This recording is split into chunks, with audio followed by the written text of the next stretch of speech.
ಕರ್ನಾಟಕ ಕಾವಲ್ಪಡೆ ವತಿಯಿಂದ ದಿನಾಂಕ 29/11/2025 70ನೇ ಕನ್ನಡ ರಾಜ್ಯೋತ್ಸವದ ಅಂಗವಾಗಿ ಗುಂಡ್ಲುಪೇಟೆ ಪಟ್ಟಣದ ಕ್ಷೇತ್ರ ಶಿಕ್ಷಣಾಧಿಕಾರಿಗಳ ಕಚೇರಿಯ ಜ್ಞಾನ ಭವನದಲ್ಲಿ ಶಿಕ್ಷಕರು ಹಾಗೂ ಶಿಕ್ಷಕಿಯರಿಗೆ ಸಿಹಿಯನ್ನು ವಿತರಿಸುವ ಮೂಲಕ ಶಿಕ್ಷಕ ಸಿಬ್ಬಂದಿಯವರೊಂದಿಗೆ 29ನೇ ದಿನದ ಕನ್ನಡ ಹಬ್ಬವನ್ನು ಆಚರಿಸಲಾಯಿತು.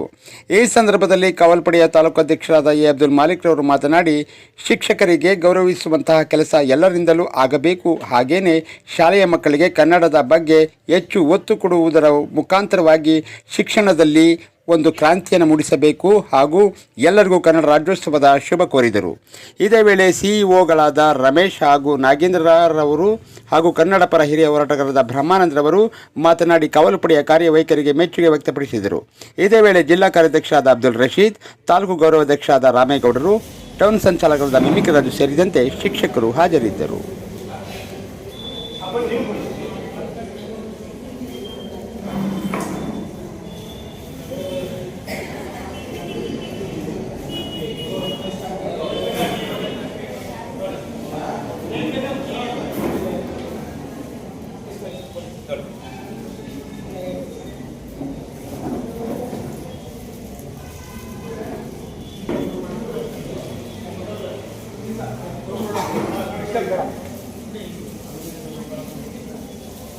ಎಲ್ಲಾದರೂ ಇರು, ಎಂತಾದರೂ ಇರು, ಎಂದೆಂದಿಗೂ ಈ ಕನ್ನಡವಾಗಿರು, ಕನ್ನಡವೇ ಸತ್ಯ, ಕನ್ನಡವೇ ನಿತ್ಯ. ನಮ್ಮ ಕನ್ನಡ ಭಾಷೆಯನ್ನು ನಾವೇ ಶ್ರೀಮಂತಗೊಳಿಸಬೇಕು. ಸಾಕಷ್ಟು ಶ್ರೀಮಂತಗೊಳಿಸಿದ್ದಾರೆ ಕವಿಗಳು, ಸುಧಾರಕರು, ಸಮಾಜ ಸುಧಾರಕರು ಎಲ್ಲರೂ ಕೂಡ ಈ ಒಂದು ಕರ್ನಾಡಿನಲ್ಲಿ ಜನಿಸಿದ್ದಾರೆ. ಸೊ ಹಾಗಾಗಿ ರಾಮಾಯಣದಂತಹ ದೊಡ್ಡ ಒಂದು ಗ್ರಂಥ ಇರತಕ್ಕಂಥದ್ದು ನಮ್ಮ ಕನ್ನಡದಲ್ಲಿ. ಮೊದಲು ಸಂಸ್ಕೃತದಲ್ಲಿ ಇದ್ರೂ ಕೂಡ ಅದನ್ನ ಕನ್ನಡದಲ್ಲಿ ಕುವೆಂಪುರವರು ತುಂಬಾ ಅಚ್ಚುಕಟ್ಟಾಗಿ ಪುಟಾಣಿ ಮಕ್ಕಳು ಕೂಡ ಕಥೆಯನ್ನು ಓದಲು ಅರ್ಥ ಆಗಬೇಕು ಆ ರೀತಿಯಲ್ಲಿ ಬಾಲರಾಮಾಯಣ ಹಾಗಾಗಿ ತಿಳಿಸಿದ್ದಾರೆ.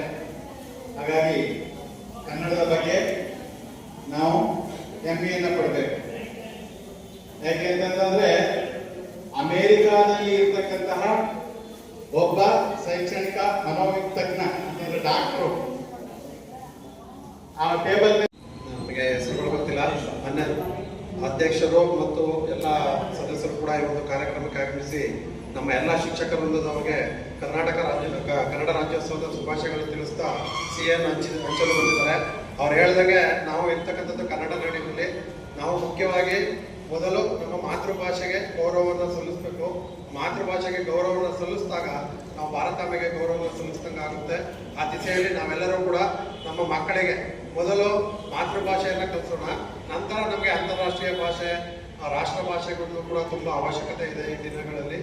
ಮೊದಲು ಮಾತೃಭಾಷೆಯನ್ನು ಕಲಿಸಿ ನಂತರ ಇತರ ಭಾಷೆಗಳನ್ನ ಕಲಿಯೋಣ ಅಂತ ಈ ಸಂದರ್ಭದಲ್ಲಿ ಹೇಳ್ತಾ ಈ ಒಂದು ಕಾರ್ಯಕ್ರಮಕ್ಕೆ ಆಗಮಿಸಿರ್ತಕ್ಕಂಥ ಎಲ್ಲ ಕಾವಲುಪಡೆಯ ಅಧ್ಯಕ್ಷರು ಮತ್ತು ಎಲ್ಲ ಸದಸ್ಯರುಗಳಿಗೆ, ಪದಾಧಿಕಾರಿಗಳಿಗೆ ಎಲ್ಲರಿಗೂ ಕೂಡ ನಾವು ಇಲಾಖೆ ಪರವಾಗಿ ಅಭಿನಂದನೆಗಳನ್ನು ಸಲ್ಲಿಸ್ತಾ ಮಾನ್ಯ BO ಅವರ ಒಂದು ಆದೇಶದ ಮೇರೆಗೆ ಈ ಒಂದು 10 ನಿಮಿಷ ಈ ಒಂದು ಕಾರ್ಯಕ್ರಮವನ್ನು ಮತ್ತೆ ಬಿಡುವಿನ ನಡುವೆ ಅವಕಾಶ ಮಾಡಿಕೊಟ್ಟದಕ್ಕಾಗಿ ನಿಮ್ಮೆಲ್ಲರಿಗೂ ಕೂಡ ವಂದಿಸಿ ಒಂದು ಸಿಹಿಯನ್ನು ಅಂತ ಇದ್ದಾರೆ. ತಾವೆಲ್ಲ ಪಡ್ಕೊಂಡು ಎಂದಿನಂತೆ ತರಬೇತಿಯಲ್ಲಿ ಭಾಗವಹಿಸಬೇಕು ಅಂತ ಈ ಸಂದರ್ಭದಲ್ಲಿ ನಾವು ಕೇಳ್ಕೊತಾ ಇದ್ದೀವಿ. 70ನೇ ಕನ್ನಡ ರಾಜ್ಯೋತ್ಸವದ ಅಂಗವಾಗಿ ಕರ್ನಾಟಕ ಕಾವಲುಪಡೆಯ 15ನೇ ವರ್ಷದ ವಾರ್ಷಿಕೋತ್ಸವದ ಅಂಗವಾಗಿ ಹಾಗೇನೆ ನಮ್ಮ ನಾಡಗೀತೆಗೆ 100ರ ಸಂಭ್ರಮ. ಈ ವರ್ಷ ನಮ್ಮ ಕುವೆಂಪು ಅವರು ಕೊಟ್ಟಂತ ನಾಡಗೀತೆಗೆ 100 ವರ್ಷದ ಸಂಭ್ರಮ. ಈ ಒಂದು ಪ್ರಯುಕ್ತ 30 ದಿನ 30 ಕಾರ್ಯಕ್ರಮವನ್ನು ಹಮ್ಮಿಕೊಂಡಿದ್ದೇವೆ ಕಾವಲುಪಡೆ ವತಿಯಿಂದ ಎಲ್ಲ ಇಲಾಖೆಯೊಂದಿಗೆ.